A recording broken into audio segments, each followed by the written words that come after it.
Hanggang alas 2 lang kami dito sumisid at yan lamig. Eh?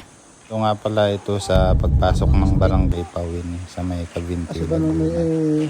Nakatig-5 kami dito ni Banoni na black mass. Tapos yung dalawa namin nagkakasting, nakatig-2 naman dalag.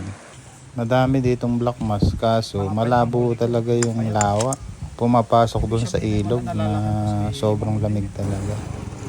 Nung last punta namin, itong kinatatayuan ko na tulay, mababa pa to eh. Pinataasan na nila to. Pagkakain namin ng tanghalian, sumisid na lang kami ng kaunti yan na talagang hindi kaya yung lamig. At eto nga pala yung mga nahuli namin. Ito nga pala yung pinakamagandang view pagbaba ng lumot galing Kansuso. Ito talagang lagi ko itong winibig. Mga alas 3 nga pala ng hapon, inaya ko si Banoni doon sa maliit na ilog. At sinisid niya yung mga layon doon. At sa layon na yun, mga siguro halos 2 kilo yung nahuli niya 2 layon. Hindi na nga pala ako nakasisi dyan kasi yung 2 pana na mahaba ang dala namin. Sana pupunta kami doon sa baba, sa Maylawa, pero hindi na kami nakarating. Hapon na kasi. Kaya sabi ko kay Banoni siya na lang sumisid kasi magdadrive pa ako pa uwi. Baka mapagod pa ako masyado. Sisid nga pala dyan ni Banoni, may nahuli siyang hito at dalag. Dyan sa ilog na yan. Maliit lang na ilog pero maraming isda. Gusto namin kasi pumunta dun sa bukana nung lawa. Sabi lang nung payot-yot na ibon o wag tilog na daw kami pumunta. Kasi dito pa lang ay madaming talaga. Pero dito sa ilog na to, talagang lahat na ilog na to, napakalamig ng tubig. Galing kasi sa bundok to eh. Ito yung pinaka uluhan o pinanggagalingan ng tubig ng Lumot Lake sa may Kansuso at sa Pawin. At halos kada lubog nga ni Banoni may nahuhuli siya eh. Dalag, hito. Pero doon sa isang ilog na malaki, may nakita din daw siyang hita. At mga good size talaga yung mga dalag dito. Pero mas madami talagang isda o dalag doon sa may lawa mismo. Kaso malabo kung sisisidin. Kaya ang the best doon sa lawa casting. Kumakagat nga pala yun sa banak, suplon.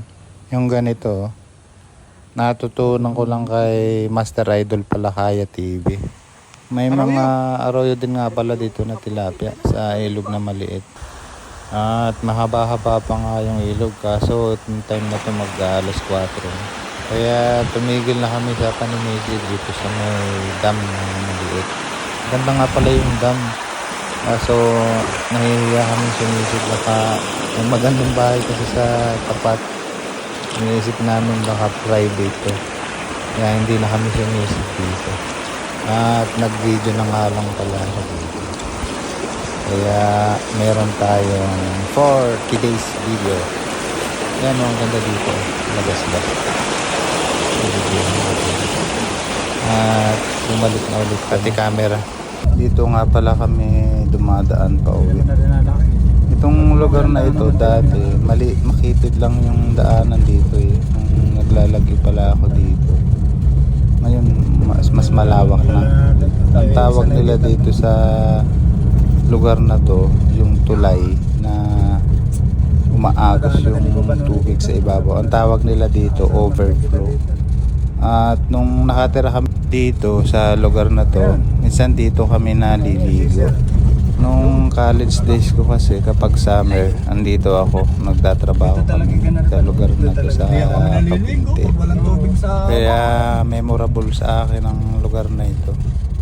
At itong lugar na to malapit na to sa bayan ng Cavite, Laguna. At kapag papunta ka dito, may mataas doon na portion na ang tawag nila ay Articuna. Thank you for watching.